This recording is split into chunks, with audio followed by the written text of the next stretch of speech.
We're a pretty big park. During peak season, we could have up to 25,000 people a day coming through the front gate. Besides a dozen roller coasters and 2 major water park attractions, we've got 15 full-service restaurants, 3 dozen quick-service locations, and more than 50 mobile food stands and carts all over the park. In a typical season, we'll go through almost 200,000 pounds of hamburger and 100 miles of hot dogs laid end to end. We cook up a lot more than just hot dogs and hamburgers, because we cater to kids from all ages.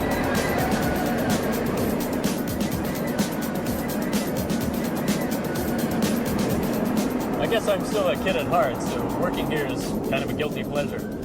But I'm also a kid with big responsibilities. And because of all our venues and high volume, we've got a huge job cut out for us when it comes to food safety. Our first line of defense is both the most basic and the most critical.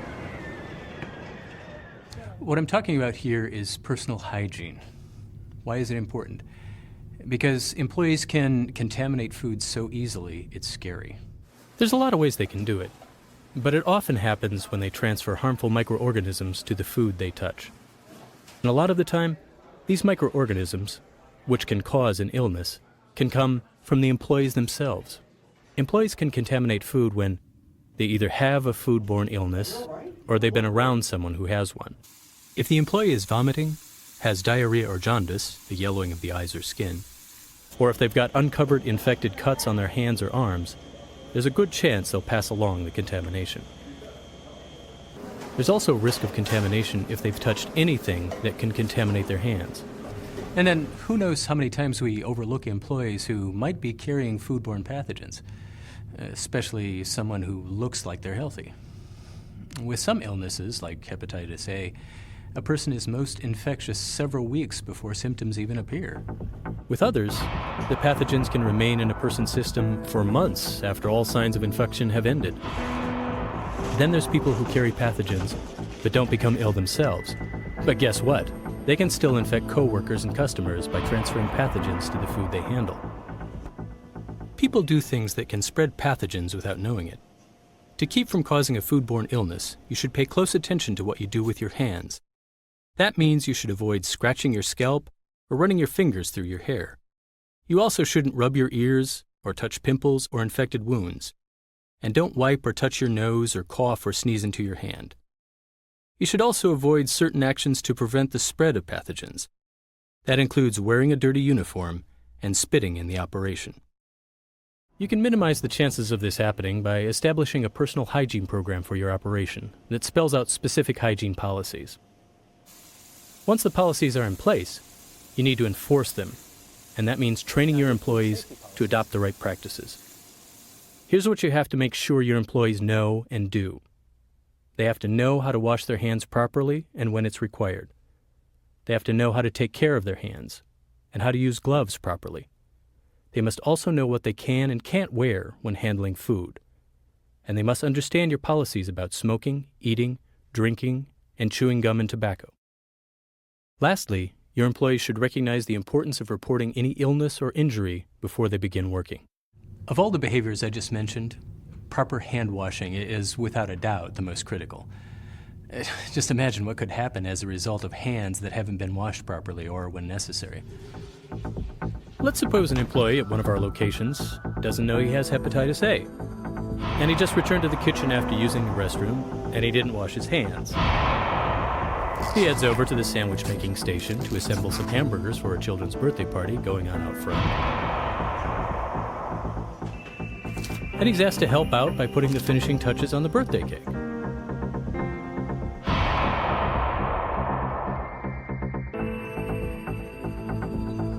The kids eat the sandwiches, some more sandwiches, and some cake, and then some more cake. And then the kids pose for a picture with one of our mascots, who poses for a lot of pictures with a lot of kids. And you get the picture. And that's why I'll repeat that proper hand washing is absolutely critical to food safety. It's your responsibility to train employees how to do it properly, and then make sure they'd make a habit of doing it right. So here's the right way to wash your hands. First, you should wet them with running water as hot as you can comfortably stand. Next, you should apply soap. Then scrub your hands and arms for 10 to 15 seconds, and make sure to clean under the fingernails and between each of your fingers. Thoroughly rinse all the soap off under running water, and dry your hands and arms with a single-use paper towel or warm air hand dryer. Now here's something that most people don't think about. If you turn off the faucet after washing your hands, you've just recontaminated them. That's why you should train your employees to use a paper towel to turn off the faucet. And the same goes for touching the restroom door.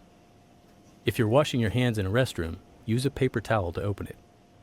So that's how the whole hand washing process needs to go to do the job right. Now here's when everyone's required to do it. Employees have to wash their hands on site before they start work for the day. They should also do it after using the restroom, after touching their hair, face, or body, after sneezing, coughing, or using a tissue. And here's something that surprises most people. You have to wash your hands after smoking, eating, drinking, or chewing gum or tobacco. You should also do it after handling chemicals that might affect the safety of food. Obviously, you do it after taking out the garbage, and after clearing tables or bussing dirty dishes. You need to do it after touching any clothing or aprons, and after handling money. You also have to after touching anything else that may contaminate your hands, such as unsanitized equipment or work surfaces. Lastly, you should wash your hands before and after handling raw meat, poultry, and fish. Some operations include the use of hand antiseptics in their personal hygiene program. Hand antiseptics are liquids or gels that are used to lower the number of pathogens on the skin. If used in the operation, they must comply with Food and Drug Administration standards. And you should also check your local regulatory requirements. You should only use hand antiseptics after hand washing, never in place of it. And make sure you wait for it to dry before you touch food or equipment.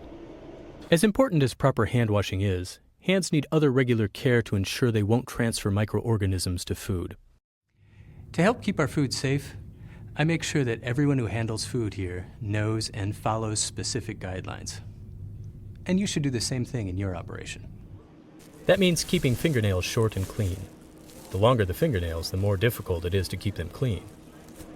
It also means not wearing false fingernails.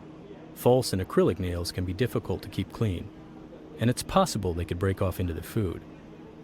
Nail polish should also not be worn. That's because polish can disguise dirt under the nails, and it can flake off into the food. Some jurisdictions may allow false fingernails and nail polish, provided single-use gloves are worn. So check your local requirements to be safe. If you've got any cuts or wounds on your hands or arms, cover them with clean bandages. And wear clean gloves or a finger cot over the bandage at all times. There's another aspect of hand care that's very important, and that's the use of gloves. When they're used properly, the gloves can help keep food safe by creating a barrier between hands and food. Now, here's what we tell our managers to keep in mind when purchasing gloves for food handlers. You should only buy disposable gloves that are specifically designed for handling food, and they must never be washed and reused. You should also provide a variety of sizes. Gloves that are too big will not stay on the hand, and those that are too small will tear or rip easily. You should also make sure that gloves are never used in place of hand washing. Hands must be washed before putting gloves on and when changing to a new pair. When should you change gloves? As soon as they become soiled or torn, and before beginning a different task. You should also make a point of changing them at least every 4 hours during continual use, and more often when necessary. It's also critical to change gloves after handling raw meat and before handling cooked or ready-to-eat food. This is non-negotiable. If your area allows bare hand contact with ready-to-eat food, you must have policies for employee health and train employees in hand washing and personal hygiene practices. Check your local regulatory requirements. Okay, that covers hand care. Now let's talk about overall personal cleanliness. My managers know that everyone who works for them should shower or bathe before coming to work. The same goes for your people. And they should take particular care to clean their hair, since oily, dirty hair can harbor pathogens.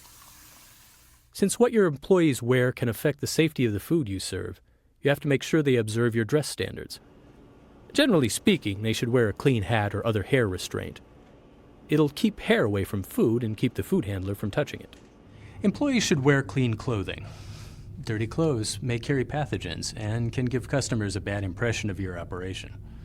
And if your employee wears an apron, it should be removed when leaving food preparation areas, especially when leaving to use the restroom or to handle trash.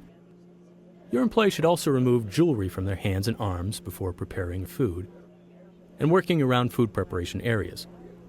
This includes watches, bracelets, and rings. The only exception is a ring with a plain band. You also need to have policies regarding smoking, eating, drinking, chewing gum or tobacco. In the process of doing any of those things, saliva can be transferred to the employee's hands or directly to food or food contact surfaces being handled. For that very good reason, employees must not smoke, chew gum or tobacco, or eat or drink when preparing or serving food. Nor should they do any of those things in areas used to clean utensils and equipment. Some jurisdictions allow employees to drink in these areas, provided they use a covered container with a straw, like Willie's here. Check your local requirements to be safe. Now, your food safety policies also need to address the health of the people who work for you. We tell all our managers to encourage their employees to report health problems before starting work. If they become ill during the course of the workday, they must immediately report their condition. There are several instances where you'll need to restrict a food handler from working with or around food, or exclude them from working within the establishment. If the food handler has a sore throat with a fever, you cannot allow them to work with or around food. And if your establishment primarily serves a high-risk population, such as seniors in a nursing home, that employee should be excluded from the establishment. If you have a food handler who's vomiting or is suffering from diarrhea as a result of an infectious illness, the employee must be excluded from the establishment. We don't allow any employee to return to work unless he or she has been symptom-free for 24 hours, and neither should you. But if they have a written release from a medical practitioner allowing their return to work, they should be permitted to do so. Now, if an employee has jaundice, they have to be excluded from the establishment, and they should not be allowed to return to work unless they have a written release from a medical practitioner. If a food handler has been diagnosed with a foodborne illness caused by Salmonella typhi, Shigella, Shiga toxin-producing E. coli, hepatitis A virus, or norovirus, that employee has to be excluded from the premises. And you have to notify the local regulatory agency. Before they can return to work, they have to be cleared by the local regulatory agency and/or the employee's medical practitioner. Practicing good, basic personal hygiene is both fundamental and critical to the prevention of foodborne illness. To keep your food, your customers, and your business safe, your employees have to do more than learn about your policies.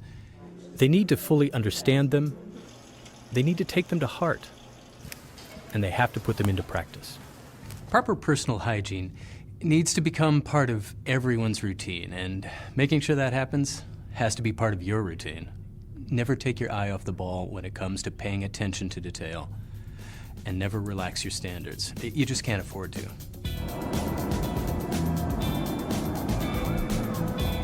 Even though I work in an amusement park, I guess I'm not much of a thrill seeker.